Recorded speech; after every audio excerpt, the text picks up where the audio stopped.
More now on the situation in Syria. Allegations of a large-scale chemical weapons attack in a Damascus suburb leads to calls for the international community to act. The United Nations Secretary General Ban Ki-moon has called for an investigation without delay. Nathan King joins us now from our newsroom with the latest. Nathan. That's right, Mike. The shock and disgust at the images is global. But who is to blame and what should happen next shows the divisions that have divided in Syria since the conflict began. And a quick warning, some might find the images in our story disturbing.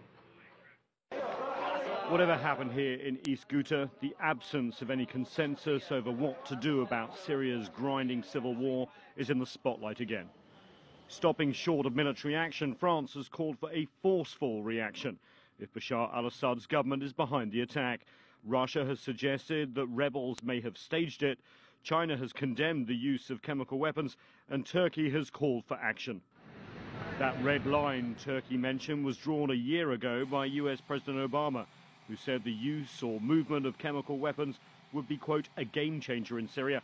Lacking definitive evidence that the Syrian government has used these weapons, the US has announced only a limited arming of the Syrian rebels. And I don't know if it's a complete game changer, but potentially it certainly is. I think the reality is to have a single chemical weapon attack that potentially kills up to or past 1,000 people is something that can't be ignored. There'll be some high degree of pressure both in the international community and here in Washington for there to be a much stronger response. The US says it's unable to conclusively determine the use of chemical weapons in Ghouta. Washington, for now, says it's ordered its intelligence services to investigate what happened there.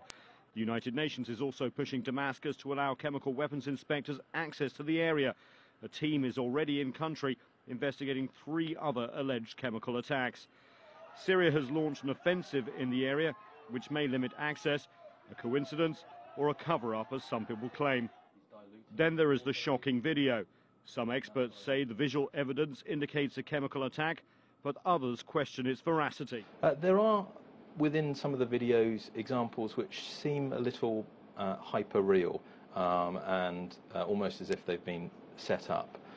Of course, for a real determination to be made, samples for testing must be taken at the site and from potential victims. That seems, for now, unlikely. The current UN chemical weapons team investigation took 5 months to negotiate, and it's not there to apportion blame.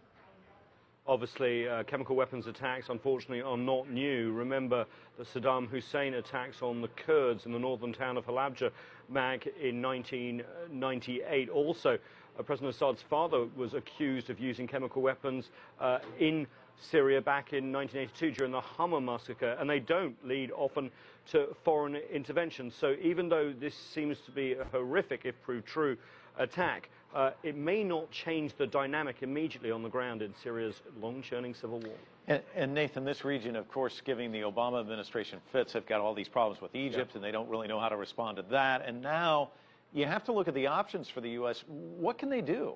Well, you know, it's a red line. It looks like it's being crossed if it seems to be the government. But even if it's not, remember the red line for Barack Obama was not just whether the chemical weapons were used, but whether they were safe. And of course, the responsibility for that, say the Americans, is in the hands of Damascus and the Assad government. So they may be pushed to act. Now, the opposition are calling for airstrikes as well as arming the rebels. So let's wait and see. All right, Nathan King live from our newsroom with the latest. Thanks so much.